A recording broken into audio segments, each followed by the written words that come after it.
Did Epica break any new ground with the new album Aspiral, or they're just playing it safe? Today I'm talking about the new album by Epica called Aspiral that was released on April 11, 2025 through Nuclear Blast. But let me backtrack a little in order to create some context of what I'm going to talk about. In 2021, Epica released their 8th studio album titled Omega that was back in February 26, 2021 through Nuclear Blast Records. This was actually the first album I ever listened to from the band. At the time, I wasn't familiar with symphonic metal. I only knew the band Nightwish. So when I first listened to Epica, I thought they just sounded like another band copying Nightwish. But as I kept listening, I thought to myself, this is different. It's heavier. It has death growls. And the more I listened, the more I realized they have their own unique style. Now, I'm not very familiar with their full discography, but I do know that many of their albums are connected and part of this bigger story. For example, Omega was a double album, and the final part of this conceptual trilogy that began with their 6th album called The Quantum Enigma in 2014, that continued with The Holographic Principle in 2016. Omega also explored themes of interconnectedness and humanity's potential when working together, drawing inspiration from Omega Point theory. Omega was generally well received by critics. They praised the big and epic sound. Also, Simone Simons had a really great vocal performance. So a year later, they released The Alchemy Project on November 11, 2022. This was an EP with 7 tracks. Each one was co-written and performed with different guest musicians from the metal scene.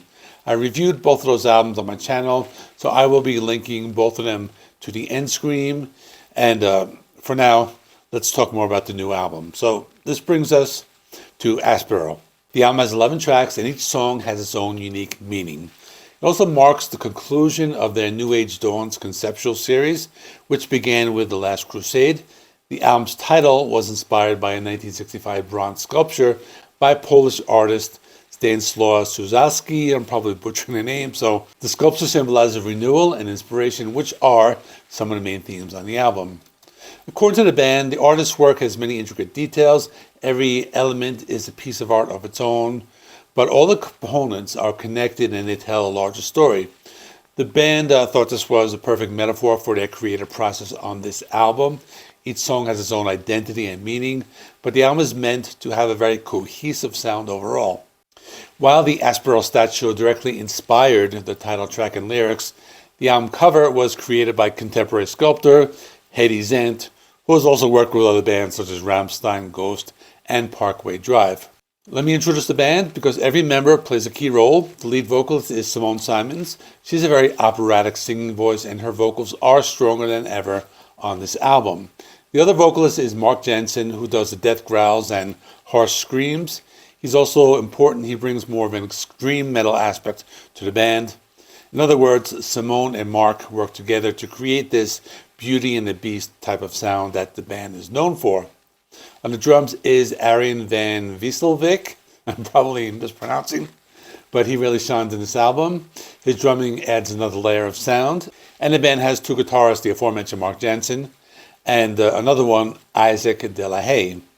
And they fill the album with melodic leads, heavy riffs, and some killer solos.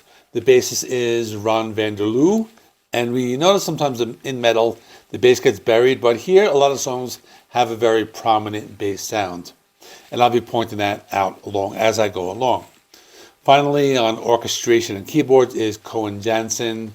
If you know this band, you know orchestration is a big part of their sound. It's very prominent on this album. The album features some experimentation. For example, the track Eye of the Storm goes into some melodic death metal territory. If you're a fan of Epica's longer tracks, the album includes 2 epics, Darkness Dies in Light, A New Age Dawn, Part 7, and The Grand Saga of Existence, A New Age Dawn, Part 8. And these songs mix in elements of thrash, death, and progressive metal, but I'll be getting into all of that, so let's start. Before I dive into the track-by-track analysis, just a quick note.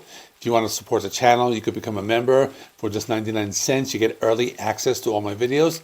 For $2.99, not only you get early access, but you can also request album reviews. If that sounds good, feel free to join by clicking the button below or check out the link in the video description. The opening track is called Cross the Divide. It was also one of the singles. It has more of a melodic power metal style with fast drumming and a lot of energy. Also heavy guitar riffs and symphonic elements. I thought it was one of the more energetic songs, but it also had some darker tones. The music video is mostly a performance video, but it also shows people crossing into the afterlife or something like that. This one reminded me a bit of Nightwish. I know they get compared to them often, but this track really did sound a bit like them. And there was another single called Arcana, which is track number 2. The music video shows some of the same figures from Cross the Divide. They look like the Invisible Man from those old Universal movies.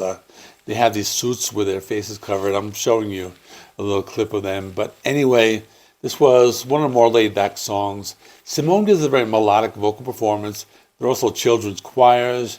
The chorus has some heavier guitars in the background. The end of the song brings in some heavier riffs and death growls, but overall, it's still more laid-back. According to Simone, the lyrics are derived from the major arcana tarot cards.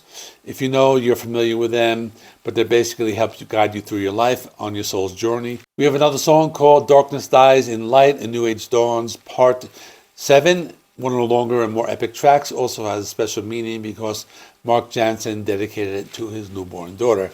You can hear the bass guitar really well on this one. There's nice back and forth between the heavy and light vocals from Mark and Simone.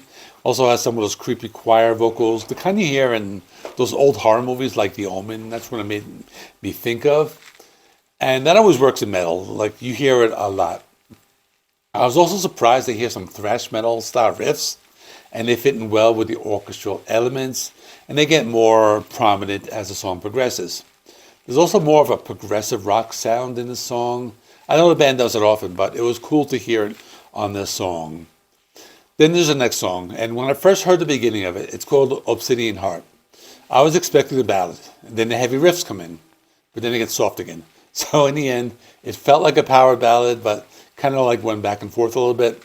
Simone's vocals were in top form in this track, and again, the bass was very audible. I also liked the mix. I didn't know if it was like a ballad or they also do some heavier stuff like deathcore style riffs, so this was a nice balance.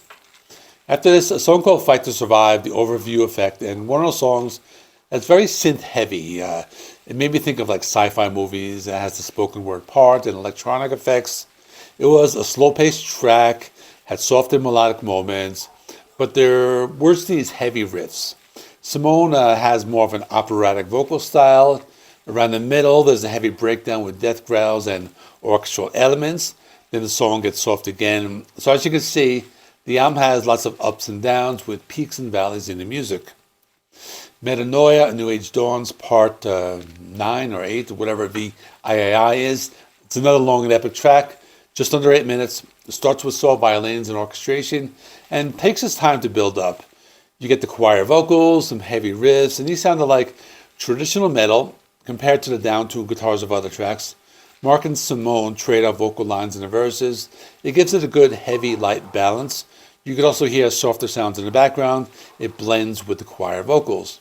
After about 5 minutes, there's a drum interlude with softer vocals. This leads to the guitar solo, and it gets really heavy. It speeds up, it slows down, and let me also say the drumming is really good. There was another single that was released called TIME, or Time, standing for Transformation, Integration, Metamorphosis, and Evolution. A very theatrical track.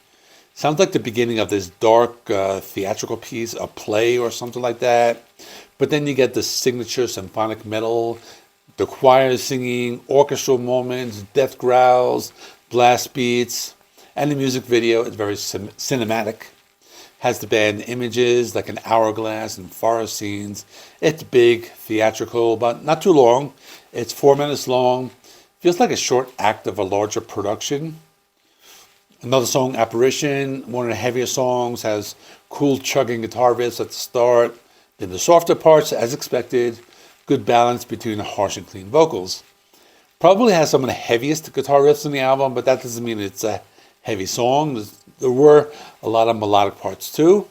Eye of the Storm is a very epic sounding song and brings to mind images of different fantasy landscapes. Mark delivers harsh death growls during the verse sections, and Simone brings in her melodic vocals during the chorus. I really enjoyed the melodic death metal style guitars during the breakdown, and then added a very strong, dramatic, and just a nice feel to the song. There was another epic song called The Grand Saga of Existence, A New Age Dawns, Part IX, which is 9, or I'm getting all these numbers wrong anyway, so just correct me in the comments because I'm probably getting them all wrong. But anyway, it's another epic sounding song. When I listened to it, I kept thinking it would be the perfect backdrop for a fight scene in an action movie. Another track that stood out for me, it's very memorable, has everything I would expect from this band. There's really a slow and heavy section towards the end that stood out, and the pace drops and it gets very heavy, but then it shifts into more of a progressive metal sound. The album closes with the title track, called Aspiral, of course. Begins with some soft piano. Simone comes in with a gentle melodic style. The atmosphere is very dreamy and reflective. About halfway through, the spoken word section layered over the continuing soft piano, and the voice sounds like an old man with an accent, something very philosophical or something of that nature. He's just like talking about the idea of recreating yourself or something of that nature. It was a laid-back track, very mellow. They're bringing the heavy guitar towards the end, and the pace remains slow, and the guitars are mixed fairly low with orchestration basically taking the spotlight. So it's a very orchestral song. But in conclusion, I thought it was a pretty solid Epica album. It delivers everything you would expect from them. Big orchestration, heavy moments, soaring vocals, but it's not groundbreaking. It's not their best in years. It's just in line with what they've been doing over time, which is not a bad thing. But to be fair, I am doing this review after a few listens, so it might be one of those albums that grows on me over time. So I did enjoy it, but it's a good, strong symphonic metal album. My score is an 8 out of 10.